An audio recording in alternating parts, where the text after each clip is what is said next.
The bus screeched to a halt, its brakes crying out in the damp morning air. She looked at the clock, muttering under her breath, "He is late again." A drizzle tapped against the windshield, blurring the world beyond. A shape emerged from the mist, legs pumping, breath visible in the cold. She kept her foot on the brake. The boy's sneakers slapped against the wet pavement, water splashing up with each desperate stride. A car sped past, its tires hissing over puddles. She could see the panic in his eyes as he closed the distance. "Come on, kid," she whispered, gripping the steering wheel tighter. Other passengers shifted impatiently, a few tapping at their phones. One man muttered something about schedules. She ignored him. The boy was still 20 yards away, his thin jacket clinging to his back, hair plastered to his forehead. Her hand hovered over the door control. She knew the policy: keep moving if they're late. But rules didn't matter when you saw someone fighting the way he was fighting to get here. Rain trickled from the bus roof, dripping rhythmically onto the step. She leaned forward, scanning the road, willing him closer. A truck horn blared in the distance. His breathing turned ragged, but he didn't slow. She imagined the weight on his shoulders. Maybe an empty kitchen at home. Maybe someone counting on him to make it to school. Maybe no one at all. But there was something in his eyes, something unbroken. The gap closed. 5 yards. 3. Minori. His foot hit a slick patch, and he stumbled, arms flailing. She flinched but kept her gaze locked on him. He pushed back up, face flushed, and ran harder. When he reached the door, she pressed the button, and the hiss of opening doors cut through the rain. He stepped inside, dripping, panting, eyes wide. "Thanks," he said between gasps. She just nodded, pulling the lever to close the doors. The bus rolled forward, the rain chasing them down the road. She glanced at him in the rearview mirror. For a split second, their eyes met, and neither knew this moment would echo for decades. The bus rattled over uneven pavement, wipers keeping time against the rain. She stole glances at him in the mirror.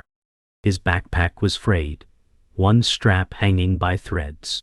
He sat near the back, staring out at gray streets, oblivious to the conversations around him. A woman coughed, and a man in a suit adjusted his tie impatiently. None of them noticed the way the boy's fingers drummed nervously against his knee. "Long morning?" she asked casually. He nodded without looking up. The world outside was all brick buildings and faded billboards. Puddles swallowed pieces of neon signs, warping them into strange colors. She remembered mornings when she had to run like that, back when someone waiting was a luxury. A horn blared from a passing truck, snapping her out of thought. The boy didn't flinch. His gaze stayed fixed on the rain-streaked glass, like he was watching something far beyond the city. She gripped the wheel tighter, feeling something stir she couldn't name. The stoplight glowed red, its reflection shimmering across the wet street. She glanced back again. He was leaning his head against the glass now, eyes half closed. The fabric of his jacket steamed faintly from the heater vents. "Where are you headed?" she asked, voice low enough not to carry. "School," he replied, the word almost lost in the hum of the engine. She nodded, though he wasn't looking. Outside, a lone cyclist passed, tires slicing through puddles. She caught herself wondering if he'd eaten breakfast, if there'd been anyone to tell him to grab a coat. She didn't ask. The light turned green, and the bus lurched forward. Passengers swayed in unison, a silent dance they'd done countless mornings. But for her, this ride felt different. They approached the next stop, a cluster of students huddled under a bus shelter. The boy straightened slightly but didn't move. A gust of wind sprayed droplets against the windows. More kids climbed aboard, laughter and wet sneakers filling the aisle. He didn't join their chatter, keeping his gaze on the shifting streets beyond. She noticed how the others didn't greet him. One of the students glanced his way, whispered something, and smirked. She kept her eyes forward, but her grip on the wheel tightened again. Some stories didn't need words to be understood. As the bus pulled away, he shifted in his seat, pulling the frayed strap tighter across his chest. Outside, rain softened the edges of everything: sidewalks, parked cars, even the faces of strangers rushing by. She caught his reflection in the mirror one last time before focusing on the road. Something about him lodged in her mind, like a photograph you don't know why you keep. Neither of them knew this was the first thread in a story that would take decades to weave. And one day, it would matter in ways neither could imagine. The rain eased into a mist, softening the edges of the world. The bus hummed down narrow streets, lined with cracked sidewalks and sagging porches. She caught sight of him again in the mirror, head tilted slightly, as though listening to something only he could hear. She knew that look. It was the expression of someone who had learned early that silence could protect you. Her stomach tightened. "Don't forget your stop," she called back lightly. He blinked, as if surfacing from somewhere far away. "I won't." They passed a corner store with boarded windows. An old man swept water from the doorway. The boy's gaze lingered on it until the bus turned away. She wondered if it was just the street he recognized, or something deeper. The next day, the rain was gone, but the cold clung to the air. She spotted him again at the same corner, standing stiff with his backpack slung low. He didn't run this time. Instead, he stepped onto the bus quietly, offering a quick nod. "You made it early," she said. "Didn't sleep much," he replied, eyes already scanning for an empty seat. His voice carried the weight of something unspoken. "Ah." The bus moved on, carrying them past shuttered shops and empty playgrounds. She thought of mornings when she had walked to school without breakfast, willing the day to end before it began. A week passed. The boy had become a quiet fixture in her mornings. Some days he looked tired, other days worn down to the edges. Today, he boarded with damp hair and no jacket. She frowned. "Forget your coat?" He hesitated before shrugging. The bus jolted forward, and his shoulders curled inward, as if bracing against something more than cold. She thought of offering him one of the spare scarves she kept in her bag, but the line between driver and passenger was one she had always kept sharp. Still, rules seemed smaller every time she looked at him. That afternoon, as she waited at a stoplight, a group of kids passed the bus, laughing loud enough to pierce the glass. The boy's eyes followed them, his jaw tightening slightly. She recognized the kind of look that came from years of learning to endure. When the light turned green, she pressed the accelerator, the hum of the engine filling the silence between them. She didn't speak. She knew sometimes silence was the only kindness worth offering. By Friday, she had memorized his route and the way his shoulders dropped slightly when the bus turned onto his street. He stood before the final stop, glancing toward her before stepping off. "See you Monday," she said. A faint smile flickered across his face, then vanished as he disappeared into the fading light. She sat a moment longer, watching the street swallow him. Winter deepened.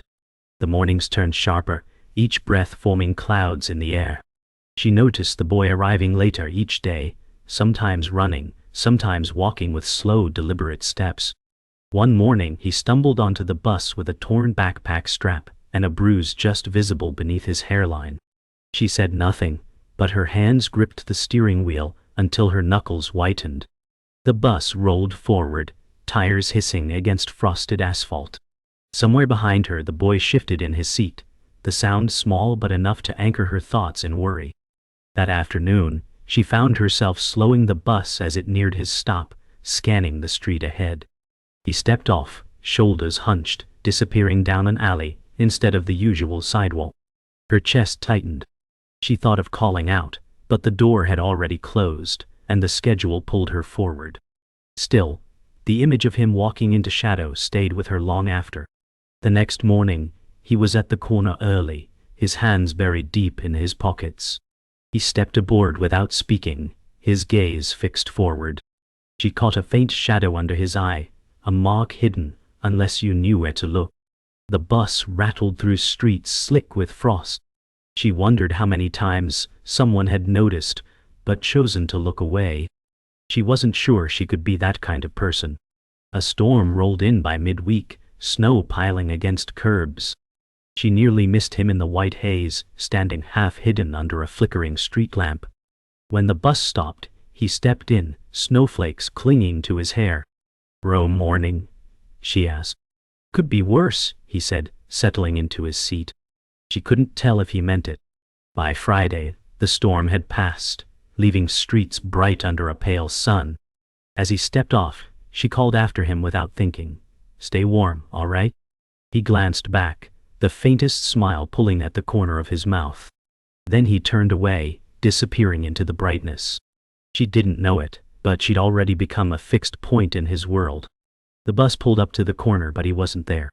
She checked the clock, her fingers tapping on the steering wheel. Just as she began to ease forward, he appeared from between two houses, holding his backpack against his chest like a shield. He climbed aboard silently.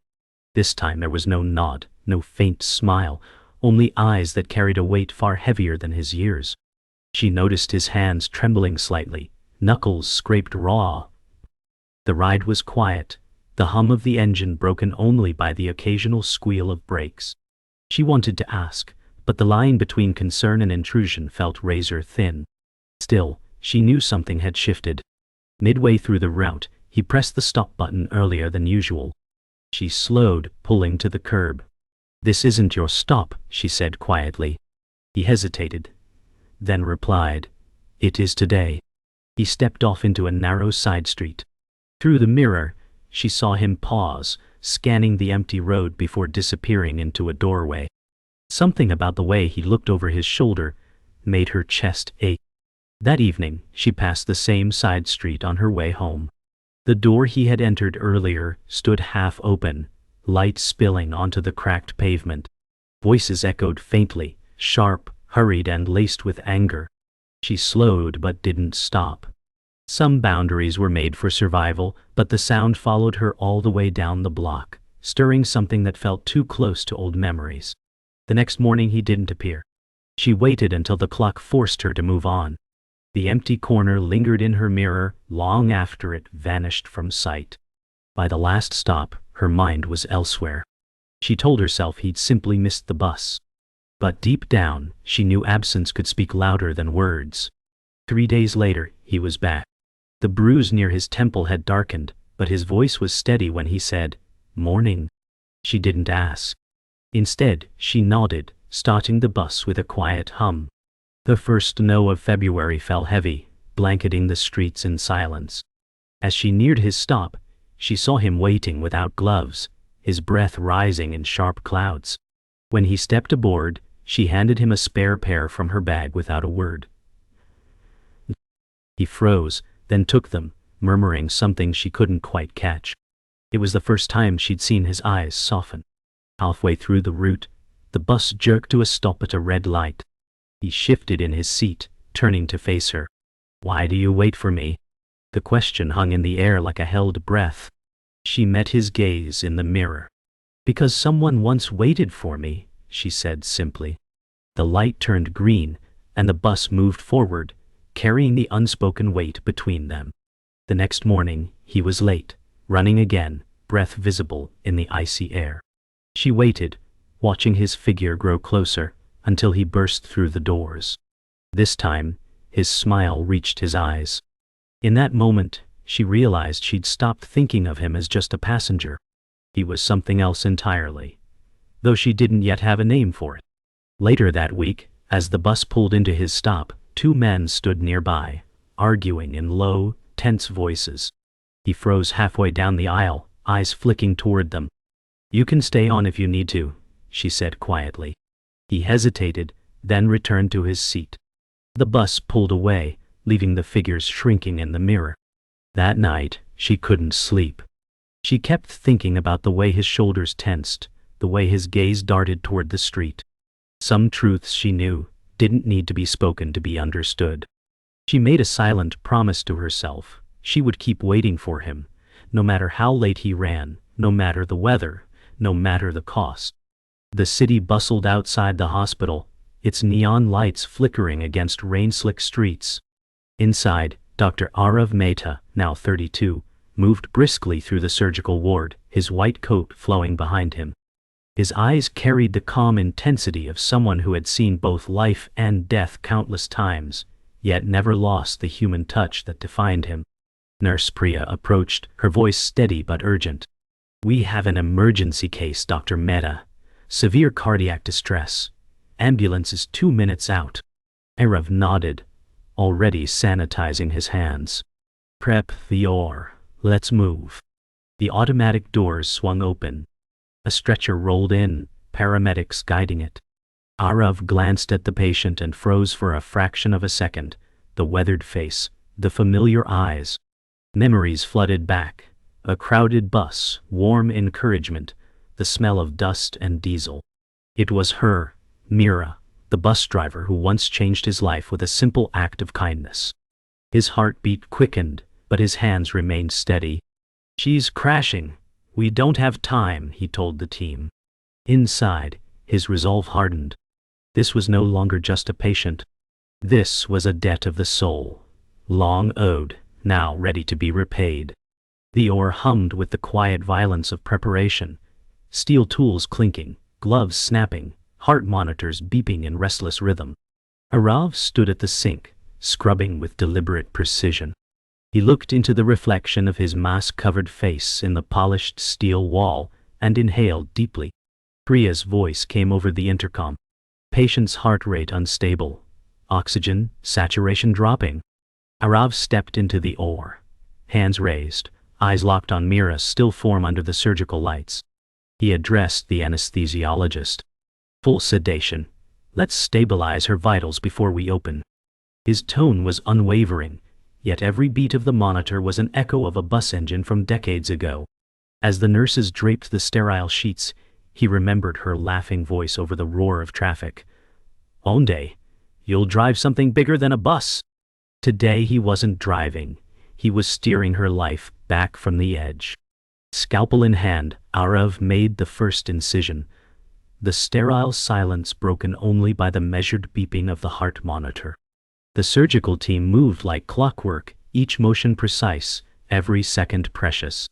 As he worked, his mind drifted to the smell of rain on hot asphalt, the chatter of schoolchildren, the firmness in Meera's voice when she told him he was meant for more. He had carried that moment in his chest like a compass, guiding him through years of study, fatigue, and sacrifice. The monitor let out a warning tone. "Blood pressure dropping," a nurse said. Aarav's voice was calm but urgent. "Increase fluids, keep the pressure up, we're not losing her." His hands never wavered. Every suture, every clamp was a silent thank you, stitched into the very fabric of her survival. Minutes stretched into an eternity. The clock on the wall ticked louder than it should. Sweat beaded under Aarav's surgical cap, but his eyes never left the field. The monitor's beeping steadied, like a heartbeat returning from a long journey. "Clamp," he ordered, and the nurse's hand delivered it without hesitation. Each member of the team moved with silent trust, as if the room itself knew the gravity of what was unfolding. Aarav's mind was calm now, each breath sensing with Meera's fragile pulse. In this sterile cocoon, past and present merged, the boy on the bus and the man at the table, bound by a single act of kindness. "Closing up," he said at last. The hardest part was over. The rest was in her body's hands, and perhaps fate's. The OR doors swung open, releasing the crisp, cold air into the dim hallway. Aarav removed his gloves and mask, exhaling slowly. Priya approached. "She's stable. Good work, doctor." He gave a small nod, but inside, relief surged like a tide. Through the recovery room's glass window, he saw Meera lying peacefully, a faint pink returning to her cheeks. She didn't know yet. She didn't know the boy she once encouraged had just fought for her life. He stood there a moment longer, watching the slow rise and fall of her chest, feeling the quiet closure of a circle decades in the making. Then, without a word, he turned and walked back toward the OR, ready for the next call, but carrying with him a gratitude that would never fade. Morning light spilled gently through the hospital blinds, painting soft gold over the sterile white walls. Meera stirred, her eyes fluttering open to the rhythmic beep of the heart monitor. She scanned the unfamiliar room, her mind fogged but slowly piecing together fragments: pain, bright lights, voices in masks. A nurse approached with a warm smile. "Good morning, Mrs. Meera. You're safe." The surgery went perfectly. Meera's lips moved, dry and cracked. "The doctor." The nurse glanced toward the hallway. "He'll be here shortly." The faint scent of disinfectant mixed with the distant aroma of brewing tea from the staff pantry, grounding her in the present. Meera lay back, exhaustion pulling at her, yet a strange calm wrapped around her like a blanket. She didn't know whose hands had brought her back from the edge, but she felt an unshakable sense of gratitude, even before she learned the truth.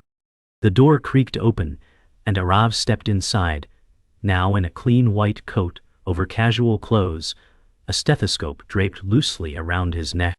His face softened as he approached her bedside.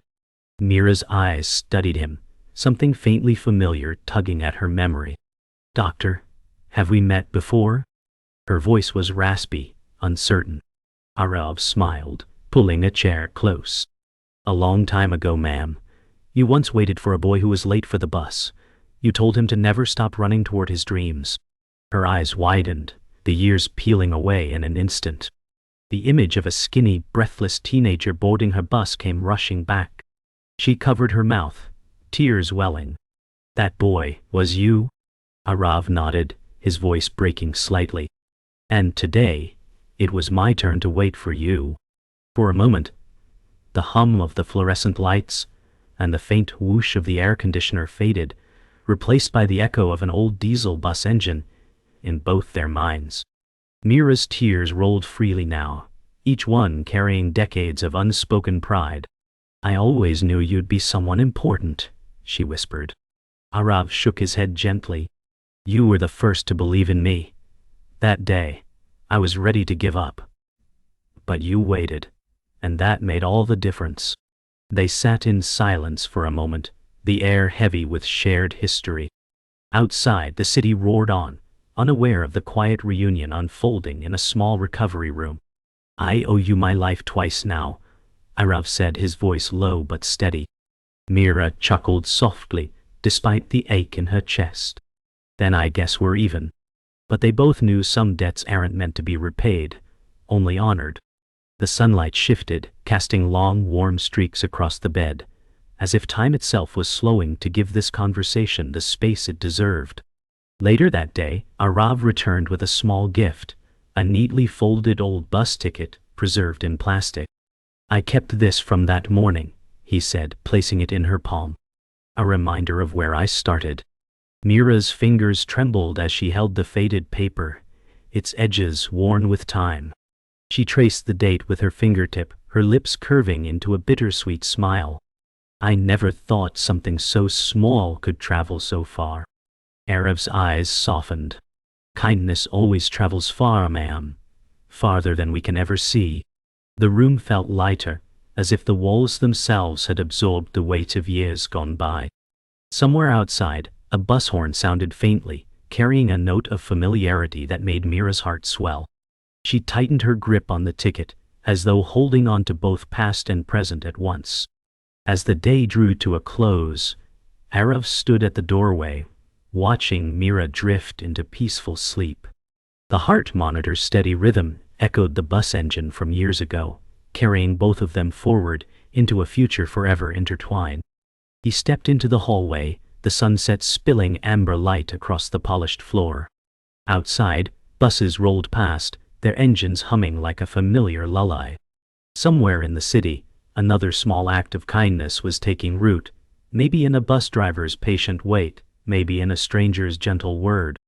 And Aarav knew, as surely as he knew the beat of his own heart, that such moments never truly end.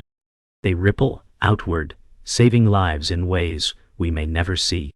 As he walked away, his reflection stretched alongside him in the glowing corridor, a reminder that every journey carries echoes, some from the past, and some still waiting to be heard.